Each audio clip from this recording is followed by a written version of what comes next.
Good afternoon and welcome to Rubbin Minds. My name is Isabella Akinshe. Unfortunately, Ebuka Obiochendu cannot be on the show today, so I'll be filling in for him.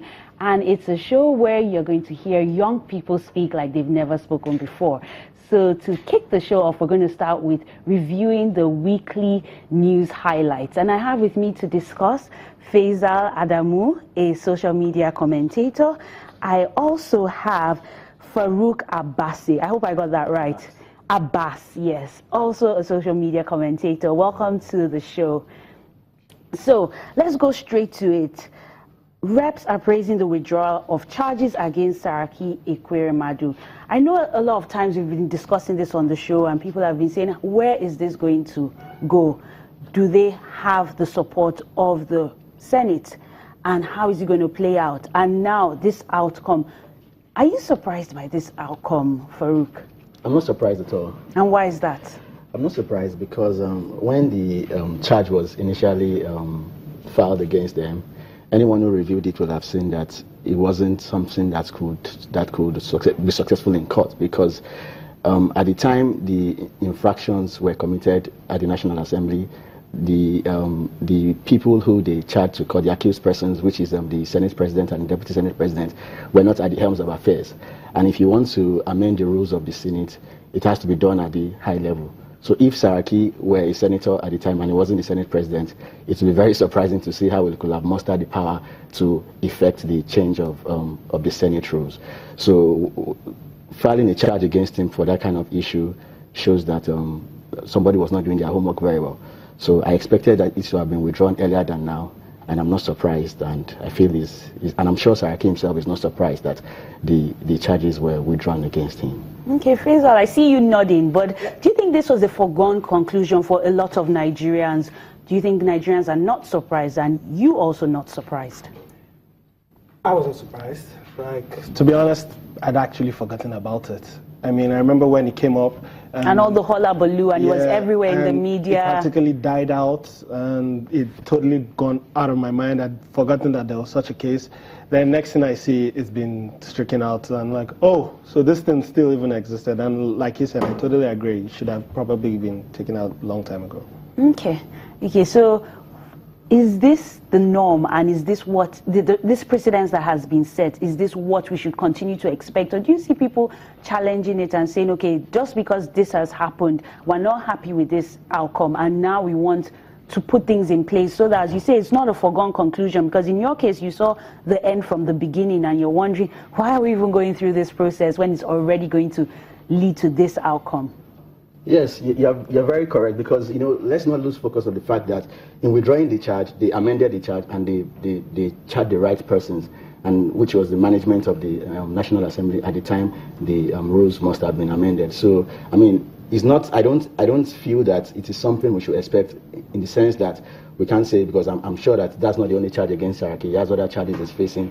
But on this particular issue, I think they've done the proper thing by arraigning the correct parties. So, and now that the president has set up a National Prosecution Committee, and some of the lawyers on that list are very eminent personalities, so I expect that most of the prosecution being done by the federal government would now be done properly, because I'm sure what happened was that the committee, they reviewed the charges and they filed with them, and they said, okay, there was a mistake that has been made. So going forward, if the government wants to achieve any good result, they must consult properly, and they must make sure that they do the right thing, because arraigning someone in courts is not the end of corruption. It's not the end of fighting corruption, and it's just like a minor step. So they shouldn't just be focused on getting media attention by saying you've arraigned Mr. X, you've arraigned. You must make sure that the charges are very competent and you have sufficient evidence to back up your charges, because you don't want to embarrass yourself such that when you read the charge and you see it and you're like, these guys are just joking. All they want is publicity, and now give them the publicity. Then after publicity, like Faisal said, he forgot about the issue. We don't want to achieve that. We want something that when you see the charges, because there are some times that when you see a charge, by the time you see what they are charging against you, you know what, you tell your lawyers that, let me just concede, let's enter into a sort of arrangement, which was what happened in Ibori's case, So when you see a watery charge, even if you don't have the best lawyers, they will tell you to proceed because eventually they will not get anything. So it's the case of you not doing your homework properly and allowing the other party to do their homework and just leave you to just fall into their lap, really, as you said. Good consultation with the lawyers and not be in such a hurry to show that you're working to the public and on the media, but actually take more time out and do this homework so that in the end you don't have yourself to blame. Exactly. Okay, let's move that has to be stressed because a lot of time they dilly-dally a lot, just waste unnecessary time on ridiculous issues, and that takes away from the pressing and burning issues. And it's not even that they don't follow due diligence, due process. You just make haphazard decisions on a whim. It really doesn't speak well. And I think the other thing is you lose credibility very easily because the next time you see somebody being arraigned, you're like, okay, eventually this is what is going to happen. Immense amount of let's move to the APC crisis. Like this has been, there have been a lot of articles in the newspapers, online, and it's, somebody has even gone ahead to say, okay, I see this disintegration happening, and somebody has said, oh, maybe this is what is going to happen. Maybe they're going to all rally around, Mr. Bola Tinubu. Yes. So what is your stand? Is this something that you saw coming? Like, okay, this group has come into power, and now is going to almost implode on itself, or this is a point for everybody to really rally around and go back to the drawing board and say, okay, this man has been instrumental in the formation of this party, in bringing this government into power. Now is the time to come behind him. Whilst I'm not a soothsayer, because I said in Saraki's case, I foresaw the conclusion. I also foresaw the implosion in APC. And you're not a soothsayer. Yes, of course, I'm not a soothsayer. As a matter of fact, I'm not a fan of APC. I'm not a member of APC, and I don't support the party as it is, But when the party, because one thing about politics is, when you have politics without ideology, these sort of issues are bound to happen. So this is more like people's politics. APC came together. Or when you bring different ideologies.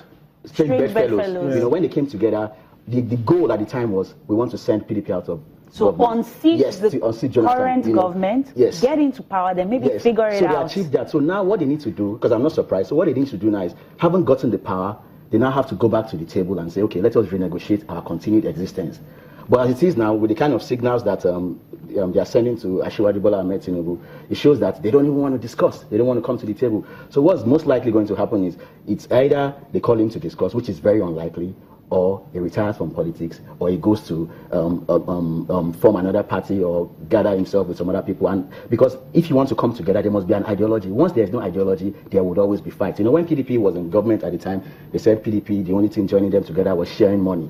And although I don't subscribe to that position, but the truth is that immediately we left government, you saw that the party imploded, and that's why we have different factions. So people saying that PDP was sharing money when they were in government, that was what holding them together, they seem to be right, because now that there's no money to be shared anymore, we can't even hold the convention, because I'm a member of PDP. We can't even hold the convention. There are factions everywhere. You don't even know what's happening in the party, So once there is no ideology, it will continue to happen. We need to know that, okay, APC, what is your...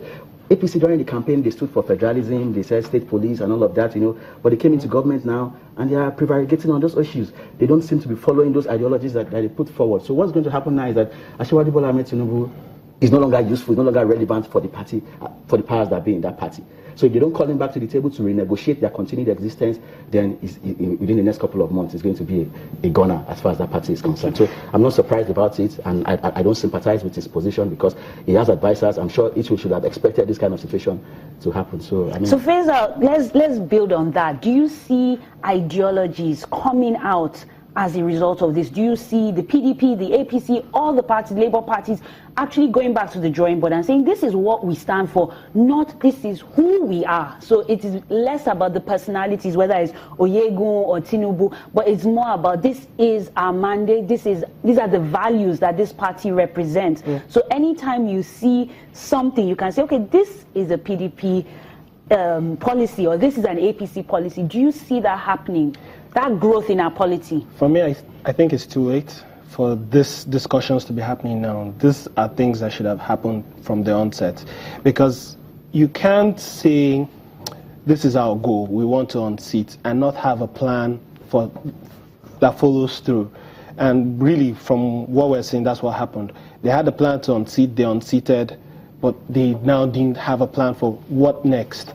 And so it was like, okay, let's just achieve this goal, and once we achieve this goal, we'll kind of figure it out. And now you've achieved the goal. Which is a terrible way to do anything. It's like anything you want to do, you plan properly, you plan a lot of steps forward. If not, you just get to a point where everything just gets muddy, which is where they are now. And we have so many egos, an African thing, different people with different egos. Everyone is the big man in this band. No one wants to yield to another person. Where's the way forward now? And where does the party come in? Because, I mean, it's said that you can't remove me on pages of newspaper. Oyegun tells Tinubu, where is APC? This is what we must do to make sure that this unity lasts beyond, the present existence. But, very interesting, a lot of people have been complaining that this government came and had so many promises. But now it looks like some of these promises are about to be kept. And I'm talking about the sale of 2 presidential jets. I mean, it's been put up for sale. So at least Buhari has bowed to pressure and is also doing what he said he will do. So do you see this as setting the example that from now on he's going to go back to all his campaign promises and start implementing them just like he has done? Yes, first things first. Buhari as a person is renowned and is well known for his integrity. He keeps to his word, and if he says he's going to do something, I believe he's going to do it. At least from his precedent and his antecedents. And Nigeria is such an unfortunate country in the sense that from the history from 1999 when we came back to democracy, we had an over-bloated civil service, we had large governors, had a lot of special advisors and all of that. When you see our budget, we have like 80% on recurrent, then you have like 10% on capex, on capital expenditure. So Buhari coming in, these are not things you can change overnight, which is why when Buhari came in, his budget, he said he was devoting 30% to capital expenditure. To them, that seemed like great news. It seemed like something very good, but to most reasonable people, they will see like, how can you spend 70% on recurrence and 30% on capex? And expect all that growth and development to happen. If you see 30% from when we're coming from is progress. So what I feel is that we're going to be making progress gradually. And with the sale of the aircraft, I mean, I understand that we have over 10 or so. If you are selling 2, I think is a good step. And I believe that all the changes Buhari promised, they are not things that can happen overnight. Let's not make any mistake about it. I like, as you said, gradually there, because which has basically been the mantra of this government. Everything is going too gradual, too slow. Do you think 2 is enough? Or are you deeply wishing that there were 5 aircrafts to be sold? They should sell more. I mean, what's the fleet number? It's confidential information. And then the other thing too is, in the gravity of the sense, like how much money is going to come? Is this more about, okay, I said I'm going to sell the aircraft, so let me just go ahead and sell it? Or is this more about, we actually need this money to bring about all these campaign promises? I mean, when will it be documented for us to see how much was gotten from it? Maybe the question is, will these aircrafts even be sold? What if nobody buys them? Then what happens? No, I don't think it's a matter of... And at what price? That's another thing Nigerians will be asking. Yes, it is a very valid question. And I don't think the sale of the aircraft or the proposed sale, I don't think it's because they want to conserve funds. I think, Nigerians have been complaining. So, one thing I've noticed about this government is that, they like to pander a lot to public. So they gauge the pulse of the people, and if they say, okay, this is what we need to do now, you just so that go can create a semblance of, because if you want to sell aircraft, selling doesn't make any difference, because, I mean, Senate President, everybody, they all use the presidential, everybody, so it doesn't make, it's not significant enough,